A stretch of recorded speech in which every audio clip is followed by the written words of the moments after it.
So today or yesterday, depending on when this video goes up or when you're watching this video, was the opening of the NFL's tampering period. Or in other words, the first time that free agents can begin to negotiate and agree to terms with their new teams ahead of free agency, which opens on Wednesday. And as such, a lot of news was dropped in the opening hour or two, as is tradition. Despite the fact that it's the opening of the tampering window, most of these terms have already been agreed to by various teams, and so you get a flurry of news the second this tampering window opens. And with that, we also have some Lions news, and obviously a lot of other teams in the NFC North as well. But we've gotten a couple bits of Lions news today, not as much as I was expecting, but we got a couple things. So, for starters, this is something that happened before the tampering window. This happened a few days ago. I was going to make a short on it, but I ended up not because I figured it would be relevant at some point or another in a video. The Lions released Zadarius Smith. Obviously, Zadarius Smith was brought in a trade acquisition following the injury to Aiden Hutchinson early in the season. He was the trade deadline acquisition for the Lions, who he performed admirably. He was fine. He wasn't necessarily great, but he also was put in a position where he was the guy, and he's just not that anymore. That's not what he is. Like, he's a perfectly fine complementary piece. It would have been nice to keep him around, but he had a huge signing bonus that was due in a couple of days. I think it's due on Friday. And so for cap reasons, it made sense for the Lions to part ways. Maybe he gets brought back on a cheaper deal, but he was unfortunately a cap casualty. So that left a hole at edge. And the Lions brought back Marcus Davenport, which I briefly addressed, but it was a bit of a surprising move. But given the way the market has gone so far at edge, it kind of makes sense because he's cheap, even though he's injury prone.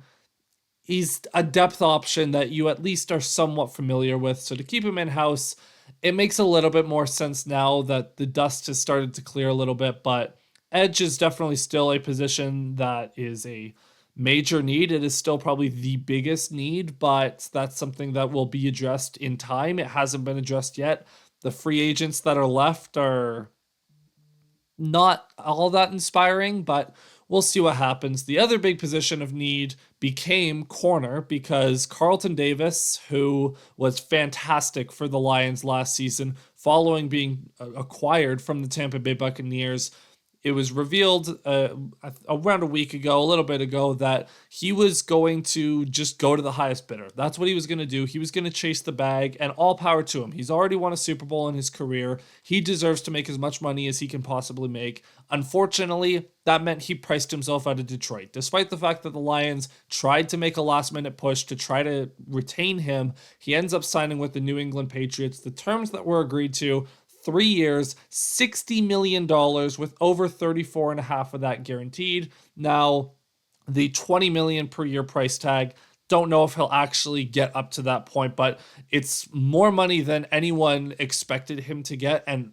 fantastic news for him. Like I said, he fully deserves to make as much money as he possibly can. The Patriots were willing to throw the bag at him, so good for him to cash in. The guaranteed money is maybe the percentage of the deal that's guaranteed is a little bit lower than you might be expecting or than he might be expecting. That's just because he has some injury concerns with him. So I imagine a large part of the money that's not guaranteed is tied up with games played bonuses, but not our problem anymore because he's no longer a Lion. So as much as that sucks and it's unfortunate that he moves on to another team, I'm happy he at least got his bag, and I'm thankful to Carlton Davis for what he was able to provide for Detroit in the 1 year he was here. Now, the Lions did also retain Dan Skipper. That was another piece of news that dropped later this evening on a 1 year deal. Not entirely shocking, but Skipper's back. But the one move that was a surprise, because no one really pegged this player as someone who would come to the Lions, but now that he is coming to the Lions, it does make a lot of sense in retrospect. DJ Reed, the former New York Jets corner, signs in Detroit on a 3-year deal worth up to $48 million, with 32 of that being guaranteed. So you look at Carlton Davis, his deal is going to be up to $20 million per year. DJ Reed signs for up to $16 million per year. So the Lions go with a little bit more affordable of an option without necessarily sacrificing too much on quality. A couple of tweets here from Dave Burkett, Lions reporter. DJ Reed had a better passer rating against of 80.4 compared to 83.3, and more forced tight window throws, 37.3% compared to 35.3% than his teammate Sauce Gardner. On similar targets, Reed was targeted 59 times, Gardner was targeted 51 times last season. I know that's a lot of numbers, and Sauce Gardner is generally regarded as one of the better young corners in the league, and he is, but DJ Reed, the point of this comparison isn't to say that he's better than Sauce Gardner, but it's to say that DJ Reed was also fantastic. He got lost in the shuffle a lot in New York because of the, star power that Sauce Gardner holds, and the fact that Reed was putting up very similar, if not better stats, is very encouraging. Granted, that would have been against probably not top receivers, at least not as often as Sauce Gardner would have faced them, but it is worth noting. And another set of comparisons, this time comparing to Carlton Davis in 2024. Reed allowed 33 receptions on 59 targets, allowed 1 touchdown, didn't have any interceptions, allowed an 80.4 passer rating, 2.1 yards of average separation, 37.3% in tight window, and Carlton Davis allowed 43 receptions on 76 targets, so just faced more volume in general, allowed 2 touchdowns, but also had 2 interceptions in that Houston game, allowed a 79.8 passer rating, had 2.6 yards of average separation against him, and forced 23.7% tight window throws. All of those numbers coming from Next Gen Stats by way of Dave Burkett. And lastly here, this coming from PFF Detroit Lions on X/Twitter, DJ Reed since 2022, an 84.4 coverage grade, 7th amongst all corners, your newest Lion.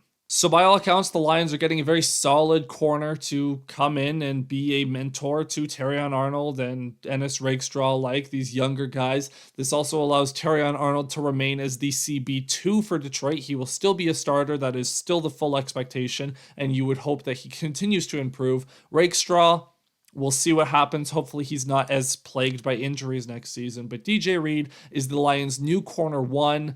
The question just remains is, will he hold up as a CB1 compared to the reduced role he had in New York? We'll just have to wait and see. My money is on him producing similar results to what you saw from Carlton Davis last year, in which Davis was a solid, even very good corner, occasionally gets beat. That should be the expectation. Reed should come in and be a good starting corner, a good CB1 that you feel comfortable with, but he's not perfect. He's going to get beat every now and again, and that's okay. I think as long as the expectations are reasonable, and considering the contract, they should be. He's not signed to the most money in the world. He's not signed to the most money even compared to the other corners in free agency. The Lions got a very good deal here for a player that by all accounts is exactly the type of personality they want in the locker room. Very hungry, determined individual, which that's what they're getting, because otherwise the Lions wouldn't have brought him in. But by all accounts from Jets reporters, Jets fans, just a very, very tenacious corner. It's going to be exciting to see him. And also, for what it's worth, the Jets did have him playing a lot of press man, which is what the Lions are looking for in their corners, to play a lot of press man. So that should translate perfectly fine as well. It should be a fairly seamless transition from New York to Detroit. So for that, it's very good. One last note on Reed. It's a little curious that the Lions have kind of gone this way, but he is very similar to Amik Robertson in the size department. They're both 5'9". Amik Robertson, his official weigh-in is like 182 pounds. Reed comes in at like 188 pounds. He's not big. 5'9", 188. Not big at all, but he does play outside corner. It is worth noting. He is an outside corner. He did play nickel previously in his career, but he was truly unlocked and he broke out in New York when he became an outside corner. So that is the role he's going to play. Don't worry about that.